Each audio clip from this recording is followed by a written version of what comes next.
suis tombé sur une news qui est complètement dingo, puisque des scientifiques ont découvert de l'oxygène provenant de galets métalliques dans les abysses du Pacifique, ce qui remet complètement en question les origines de la vie sur Terre. Cette découverte a été faite dans la zone de fracture géologique de Clarion-Clipperton, qui est riche en nodules polymétalliques. Les chercheurs ont observé une augmentation inattendue du taux d'oxygène dans l'eau sans photosynthèse, et c'est ça qui est important. Les nodules polymétalliques agissent comme des batteries dans la roche, produisant de l'oxygène par électrolyse. Donc, cette découverte pourrait faire réfléchir et repenser les origines possibles de la vie. Bon, accessoirement, ça permettra aussi de réguler l'exploitation minière en eau profonde qui est envisagée dans ce coin-là.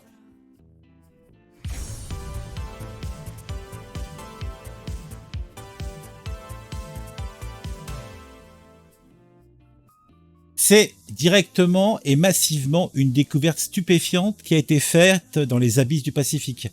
Puisque dans les profondeurs de l'océan Pacifique, des scientifiques ont découvert avec stupeur de l'oxygène provenant non pas d'organismes vivants, mais des sortes de galets contenant des métaux. Cette découverte remet en question la théorie sur les origines de la vie sur Terre. Cet étrange oxygène noir, comme il l'appelle, a été détecté à plus de 4 km de profondeur dans les plaines abyssales de la zone de fracture géologique de Clarion-Clipperton, dans le centre du Pacifique.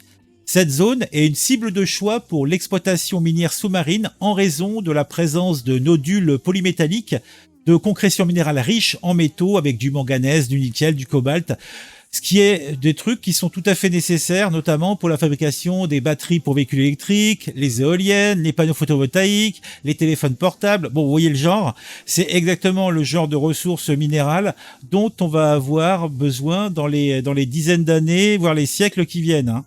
Donc, un navire de l'association écossaise pour les sciences marines a effectué des prélèvements dans cette zone.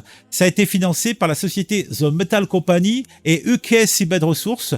L'objectif étant pour eux d'évaluer l'impact d'une telle prospection sur un écosystème où l'absence de lumière empêche la photosynthèse et donc la présence de plantes, mais qui regorge cependant d'espèces animales uniques. Alors, il déclare on essayait de mesurer la consommation d'oxygène du plancher océanique en mettant ces sédiments sous des cloches appelées chambres benthiques, explique Andrew Schwettman, premier auteur des travaux parus dans Nature Géosciences. Et surprise, alors que normalement ils auraient dû avoir une réduction de l'oxygène, puisqu'il y avait des bêtes qui sont là et qui consomment l'oxygène, eh bien non, tout au contraire, le taux d'oxygénation de l'eau a augmenté. Et ça, c'était inattendu. Donc, en toute logique, l'eau de mer, ainsi emprisonnée, aurait dû voir sa concentration d'oxygène diminuer à mesure que ce dernier était consommé par les organismes vivants à ces profondeurs. C'est pourtant l'inverse qui a été observé, le taux d'oxygène augmentait dans l'eau au-dessus des sédiments, dans le noir complet et donc sans photosynthèse. C'est toujours le professeur Sweetman plutôt qui nous disait ça. Donc c'est le responsable du groupe de recherche sur l'écologie et la biochimie des fonds marins de l'association SAMS. La surprise a été telle que les chercheurs ont d'abord pensé que les capteurs sous-marins s'étaient trompés. Ils ont mené des expériences à bord de leur navire pour voir si la même chose se produisait en surface, en faisant incuber dans le noir ces mêmes sédiments et les nodules qu'ils contenaient.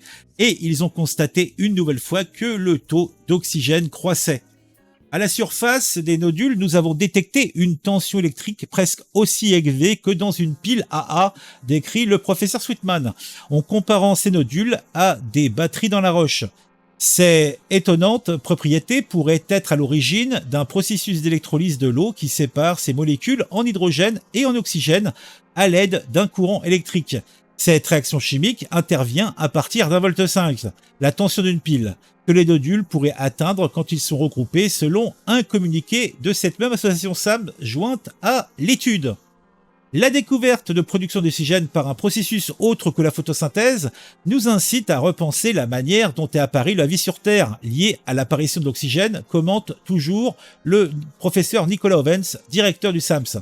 La vision, entre guillemets, conventionnelle étant que l'oxygène a été fabriqué pour la première fois il y a environ 3 milliards d'années par des cyanobactéries qui ont mené un développement d'organismes plus complexes, développe le scientifique. Et là, c'est complètement battu en brèche, puisqu'il semblerait que par simplement réaction chimique, on ait eu avant, dès la création d'oxygène, Et ça permettrait aussi en fait, pour des planètes comme par exemple Europe et d'autres qui ont des océans sous leur surface dure, eh ben, d'avoir de l'oxygène, donc d'avoir potentiellement de la vie.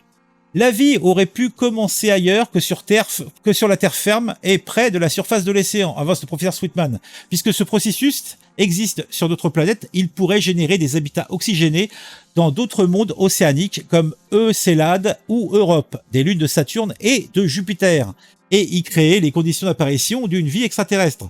Il espère que ces conclusions permettront de mieux réguler l'exploitation minière en eau profonde sur les bases d'informations environnementales plus précises. Alors moi, je trouve ça fabuleux. Hein, c'est un truc de fou. Puisque c'est vraiment une nouvelle information qui n'était pas du tout connue, puisqu'on partait du principe que l'oxygène est créé par la photosynthèse, par les plantes. Voilà. Donc ça laisse pensif, ça laisse rêveur. Dites-moi ce que vous en pensez donc en commentaire, mettez un j'aime pour le référencement, pour le plaisir. On se retrouve très vite pour une nouvelle vidéo sur un sujet qui m'a intéressé et qui, je l'espère, vous intéressera aussi. N'hésitez pas à vous abonner et si vous le faites, activez la petite cloche. À très vite.